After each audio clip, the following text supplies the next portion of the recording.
Hola, les habla Agustín Miloni de Todo Noticias. En este episodio vamos a hablar de qué pasó en 1954. Bien, ¿qué pasó en 1954? Hubo un golpe de Estado donde el presidente que fue derrocado fue Chávez. Quien asumió fue Alfredo Stroessner. ¿Quién era Alfredo Stroessner? Era un político y militar paraguayo. Bien, ¿qué fue? ¿Cómo se le denominó a este movimiento que lo protagonizaba Stroessner? Se le llamó el Estronato, que consistía era un régimen dictatorial establecido en Paraguay durante gran parte del siglo XX.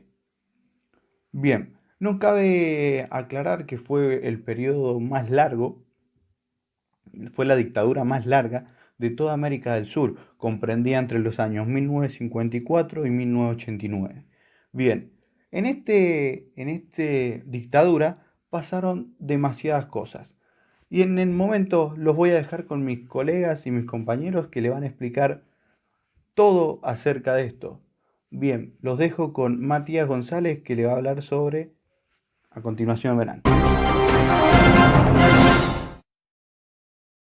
Bueno, como dijo mi compañero Agustín, yo le voy a explicar sobre la economía de Paraguay en las décadas 1960 a 1980. En ese entonces, Stroessner contaba con el poder absoluto del Estado, del Partido Colorado y de las Fuerzas Armadas. En 1961, cuando ingresa a la Alianza para el Progreso de los Estados Unidos, que le permite recibir importantes recursos financieros, cuadruplicándose la deuda externa de esa década. Ese mismo año se impulsa una nueva carrera de colonización rural llamada Marcha Celeste. También inicia la modernización de la agricultura, primero con el trigo y luego con la soja. La extranjerización de la economía avanza con la instalación de empresas extranjeras en la producción cárnica, las agroindustrias, bebidas, refinamiento de petróleo, distribución de combustible y el sector bancario. En 1970 y 1975 aprueban dos nuevas leyes de incentivos de capital privado.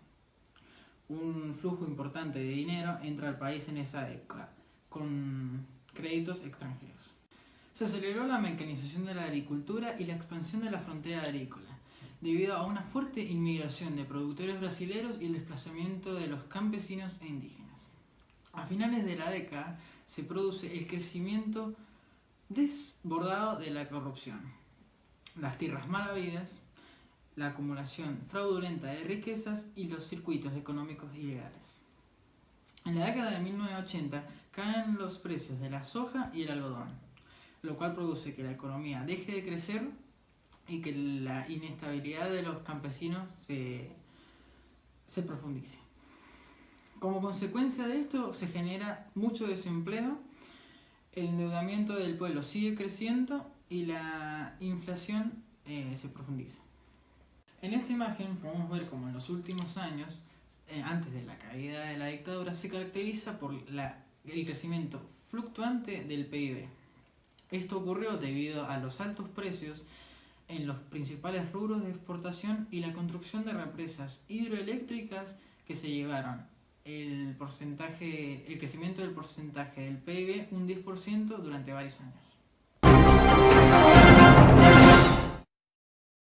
Me presento, soy Octavio Páez y hoy le voy a hablar acerca de la deuda externa. Para entrar en contexto le voy a explicar más o menos a los televidentes qué es lo que es la deuda externa.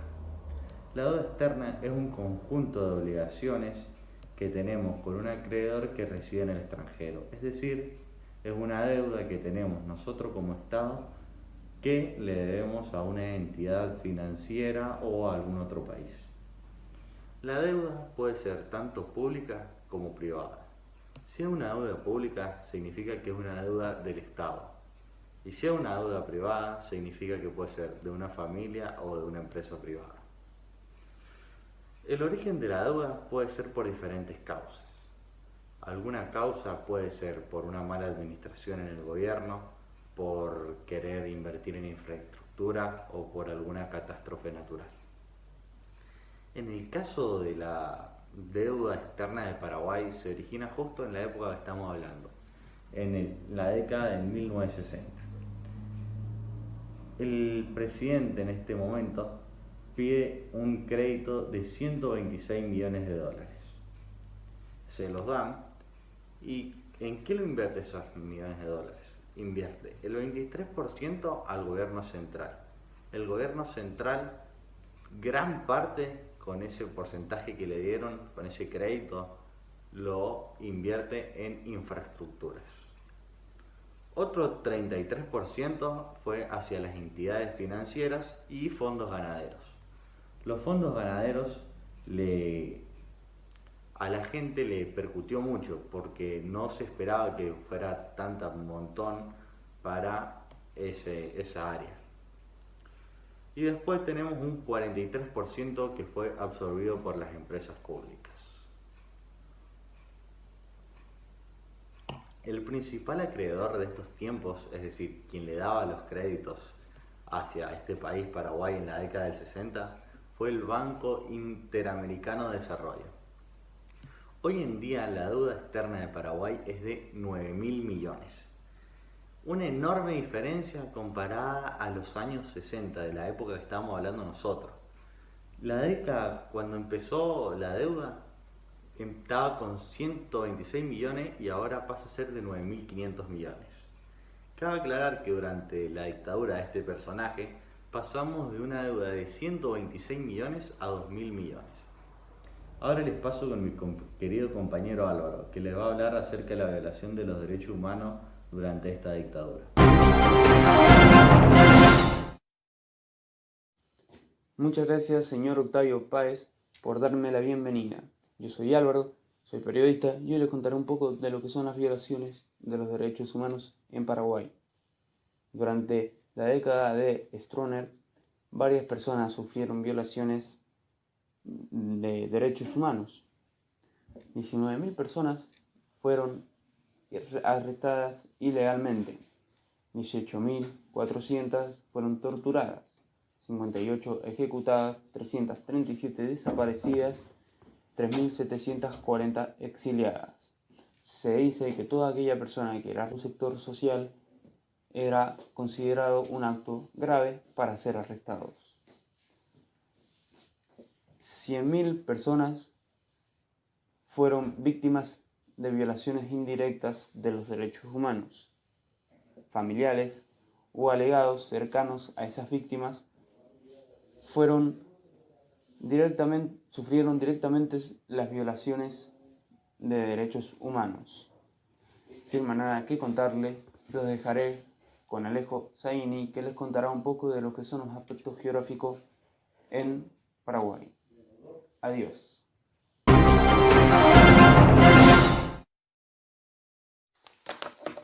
Muchas gracias, Álvaro. Mi nombre es Alejo Zaini. Como ya les dijo mi compañero, yo les voy a hablar sobre los aspectos geográficos de Paraguay. Como hemos estado viendo, en Paraguay se vive una dictadura la cual, más allá de ser financiada por el gobierno de Estados Unidos, también era financiada mediante el contrabando y la corrupción. El contrabando era posible gracias a la posición geográfica de Paraguay, quien comercializaba con 3 países, Brasil, Bolivia y Argentina. A estos 3 países Paraguay le vendía desde drogas y alcohol hasta animales exóticos y autos. Pero sin dudarlo, el problema más grande y duradero que el estronismo dejó en el país fue la desigualdad, y más si hablamos sobre la repartición de tierra. Entre 1954 y 1989 se distribuyeron más de 8 hectáreas de tierra arable, los cuales representan un tercio. Esto se distribuyó solo entre amigos del gobierno y gente de poder. Paraguay pasó a ser un país donde solo el 1,6% de la población era terrateniente del 80%. Algo que también cabe mencionar es que luego de la guerra de la Triple Alianza, Paraguay pasó de ser un país con 1.300.000 habitantes a solo ser un país de 300.000 habitantes, sobrevivientes si se lo puede llamar de esa forma. Gracias a lo anterior mencionado, el gobierno, como primera medida para paliar la economía nacional, optó por una ley que permitía el libre comercio de tierras públicas. Esto generó que gente del exterior viniera al país y comprara tierras. Entonces, los campos de yerba mate, los yerbales y la producción de petit grain pasó a estar a manos de gente del exterior, gente extranjera. Solo la pequeña masa de paraguayos que quedaba en el país empezó a emigrar a países como Argentina y Brasil. Esto debido a la mala economía que el país estaba manejando en ese entonces y a las persecuciones del gobierno. Eso ha sido todo por mi parte sobre los aspectos geográficos de Paraguay. Y me informo que ya no tenemos nada más para agregar en este programa, así que la transmisión de hoy ha finalizado. Pero no se levante de su asiento, ya que les vamos a pasar unos datos curiosos sobre este hermoso país. Muchas gracias.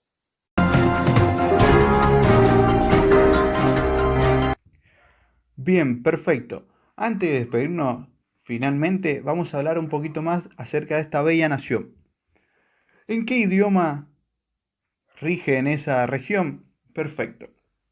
Rige el español y el guaraní, que es uno de los dos idiomas empleados en Paraguay según recorre la Constitución de 1992.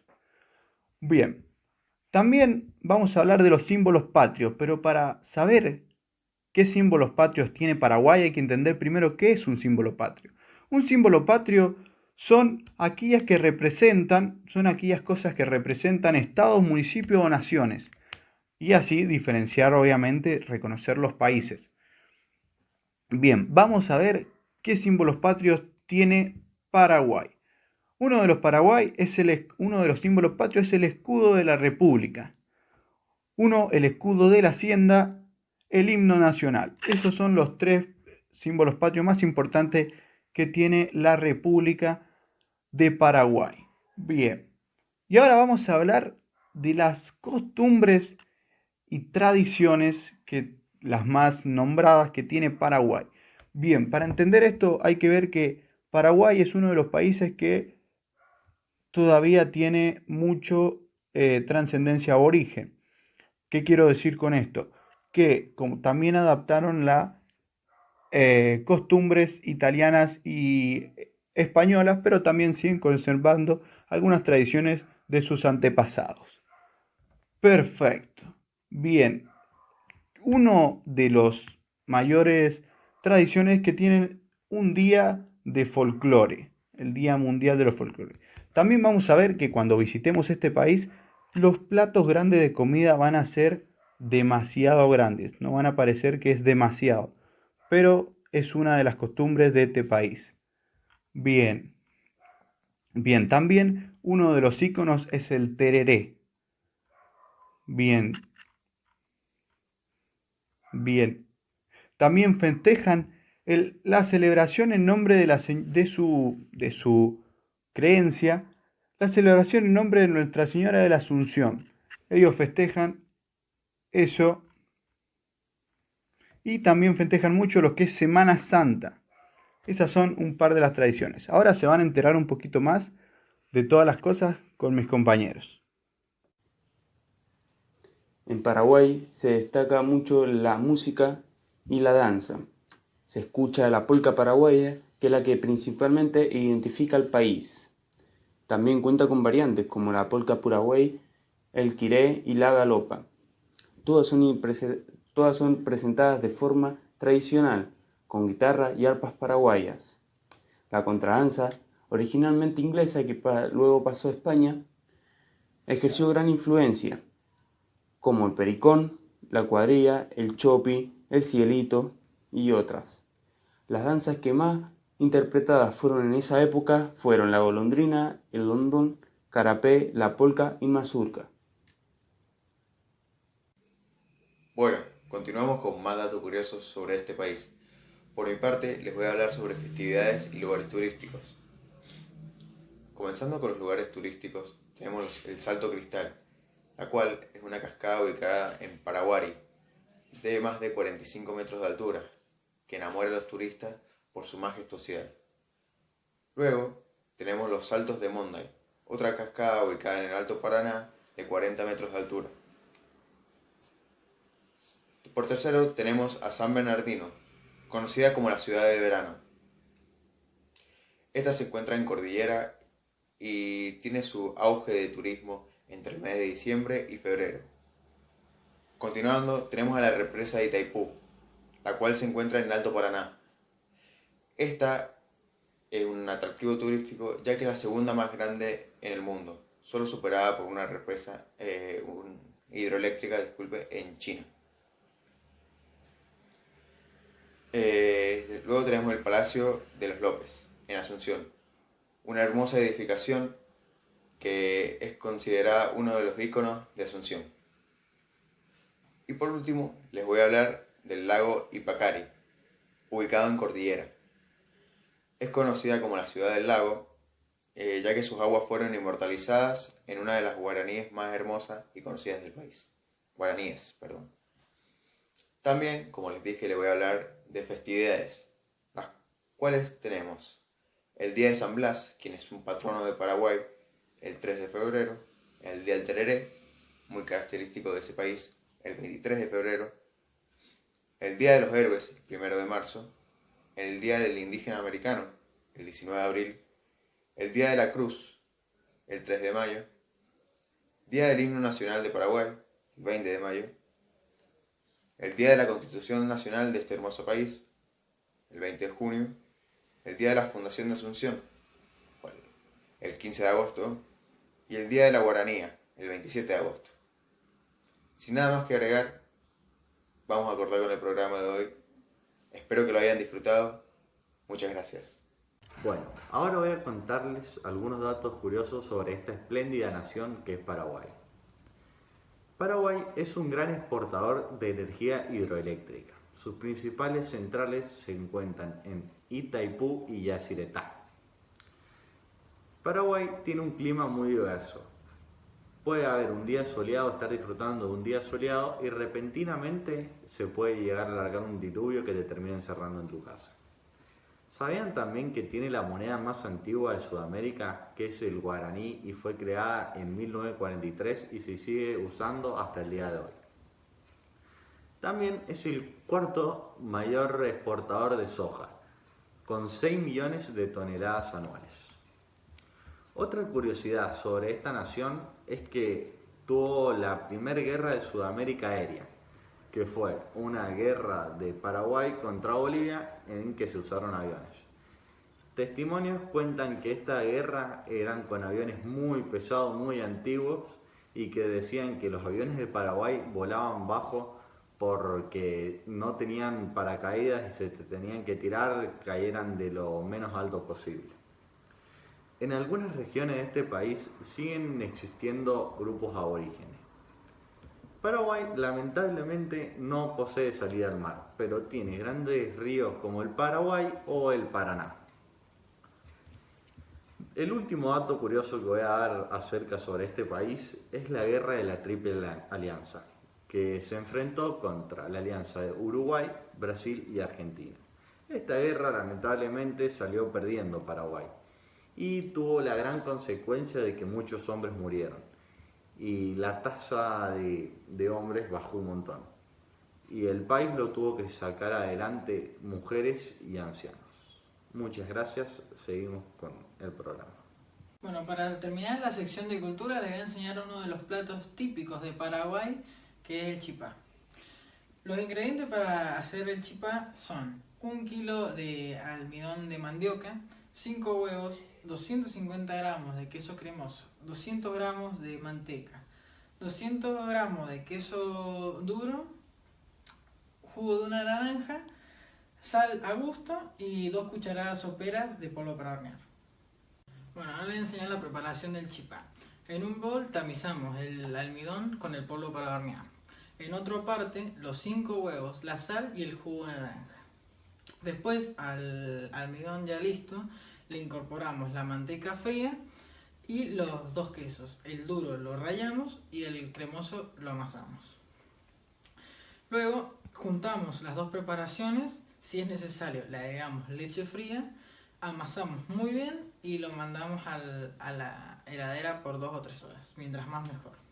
Después de reposar en la heladera durante 2 o 3 horas, los cortamos en bollitos y los amasamos bien y los colocamos en una bandeja enmantecada, la cual mandamos al horno durante 10 minutos a una temperatura alta, hasta que estén bien dorados. Bueno, eso fue todo por hoy.